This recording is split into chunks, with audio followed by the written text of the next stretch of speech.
All right, welcome back everybody to Altcoin Daily, where you subscribe for a video on cryptocurrency every day.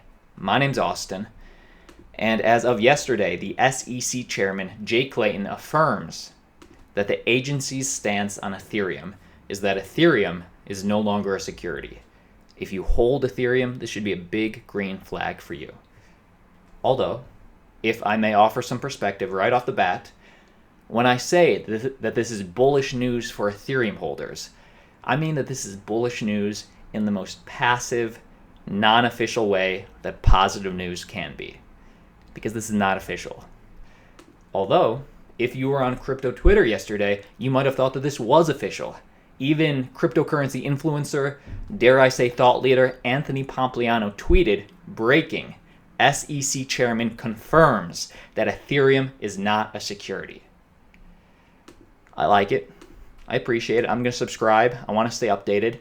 But that being said, nowhere in here does it officially say that Ethereum is not a security. So before we break into this, because there is some valuable information to be gleaned, I just want to say that this is just an opinion by one man, and this is not binding in a court of law. It is an opinion of one man who is the head of one of the most powerful regulators in the world, but nothing official was said. Let's just read this and find out for ourselves. The U.S. Securities and Exchange Commission's chairman, Clayton, has seconded a colleague's analysis that found the world's second largest cryptocurrency, Ethereum, likely does not qualify as a security. Last year, the SEC Director of Corporation Finance, William Hinman, said during a speech that Ethereum did not exhibit the properties of a security. That was last year by the SEC, by a director in the SEC. And 12 months ago when this happened, this channel covered it. It was generally positive news, but again, nothing official. But let's bring it all the way back up to a few days ago this year. Congressman Ted Budd, at an industry conference, went higher up the ladder and asked the head of the SEC, does he back up his colleagues' sentiments about Ethereum?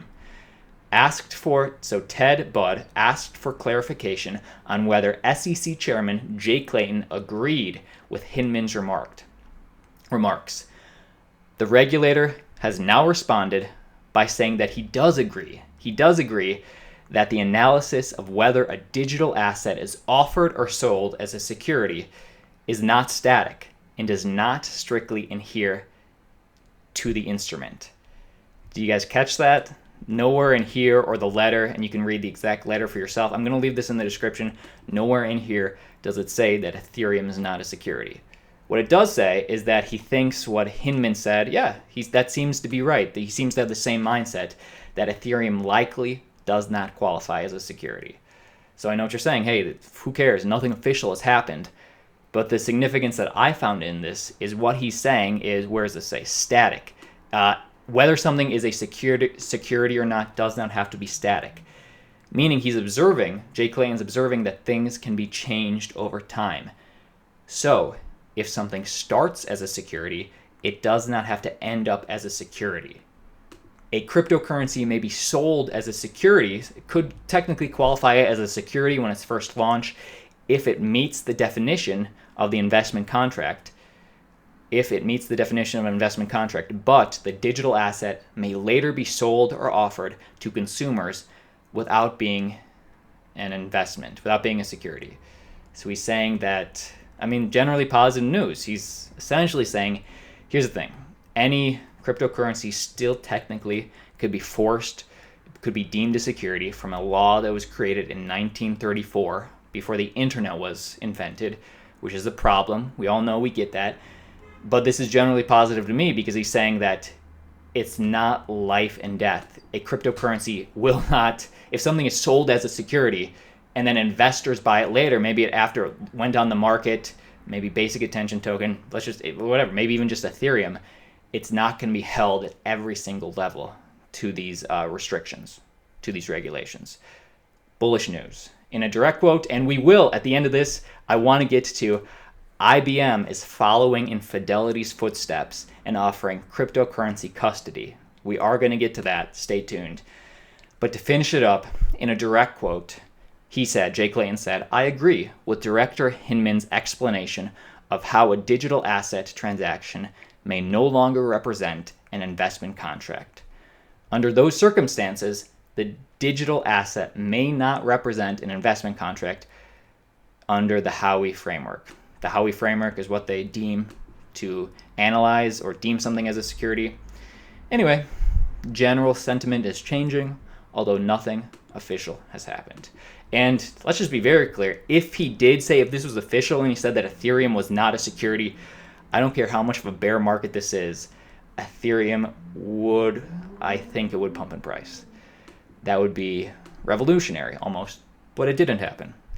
This channel will keep you updated when it does. Before we get to IBM and their support for cryptocurrency continuing, let's talk about one more news story, Ripple. Ripple's Xpring and Forte, or maybe it's pronounced Forte, whatever it is, establishes a $100 million fund to support blockchain in gaming. Check this out. Ripple's developer ecosystem project Xpring and game industry blockchain platform Forte have jointly established a $100 million fund to support game developers. The initiative is designed to bolster the mass adoption of blockchain gaming in the game industry through increasing engagement and monetization with players.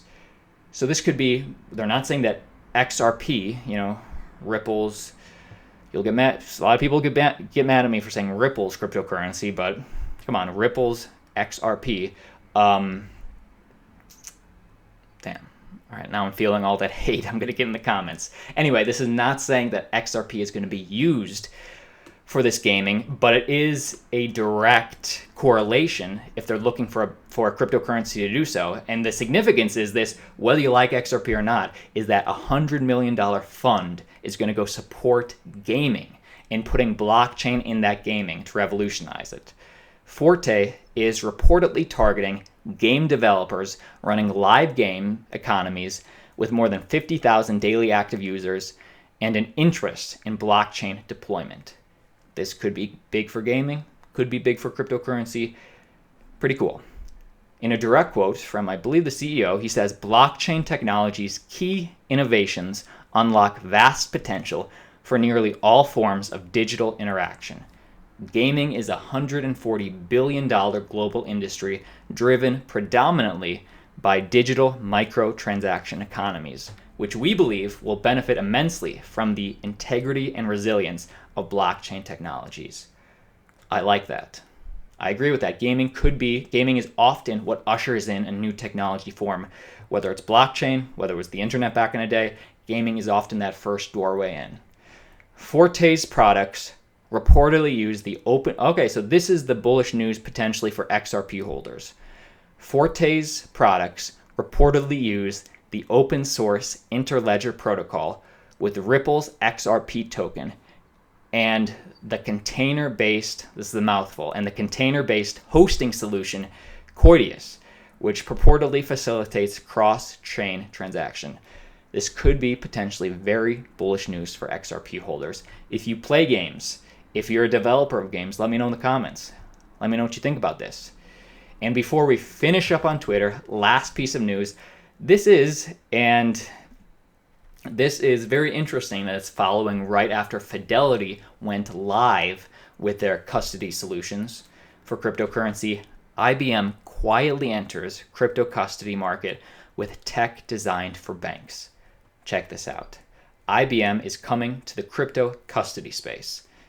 Later this month, Shuttle Holdings, a New York investment firm, will launch a beta version of a custody solution for digital assets built on IBM's private cloud and encryption technologies. The companies won't be storing cryptocurrencies and tokens themselves, but offering a tool to others to do so. Now, I know what you're thinking. You might be thinking exactly what I'm thinking. Well, this isn't technically IMDb. This is one of their, investment firms, Shuttle Holdings. I thought that myself. If you look at Shuttle's website, they are definitely a player in finance, in technology. They work with companies like JP Morgan, Deutsche Bank, Morgan Stanley, Citibank. The list goes on. And them, along with IMDb, is going to be offering a way for retail investors and institutional investors to store their cryptocurrency. Potential users, people that would use this, include banks, brokers, custodians, funds, family offices, and high net worth investors who want to do self-custody, as well as exchanges. To finish it off, before we get to, okay, not quite to finish it off, I have something special for you at the end. We have a list, a quote from them, we have a list of selected clients that we are launching limited services with this month, Chun said, who I believe is the CEO of Shuttle. The service is not open to the public yet, and therefore there is a wait list to get in on our beta. But this is just breaking down the doors for investors, institutions, retail investors to get into the space. Pretty interesting how Fidelity gets into cryptocurrency, busting the door down, and IMDb, although they're already heavily involved with Stellar for cross-chain transactions, IBM does it quietly. Pretty cool. And just to be clear, this is not cold storage. The custody service that Shuttle and IBM are offering differs greatly from the cold storage solutions used by most other crypto custodians. So this is slightly different than what Fidelity offers, what a lot of other custody services offer. It's different, whereas private keys are held in a device not connected to the network. That's what people usually do. They have privacy keys that are held in a device not connected to the network. This IBM crypto custody is different. While these air-gapped arrangements have traditionally been thought of as the best way to reduce attack vectors, from a technology standpoint, it sounds a little oxymoronic, meaning that what Fidelity is doing, how they're handling their custody solutions, has always been thought to be the best way because it reduces attack vectors.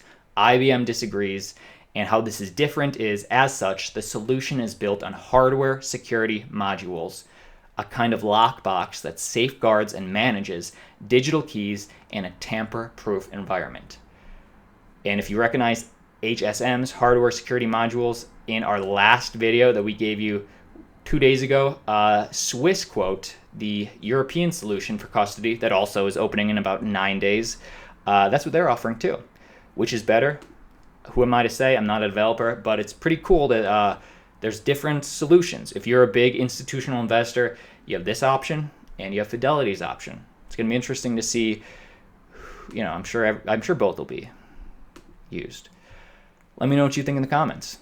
Also, if you've gotten any value from today's video, feel free to give it a like. I know I say this all the time, but it really does help the channel grow. I'll be responding to each and every comment.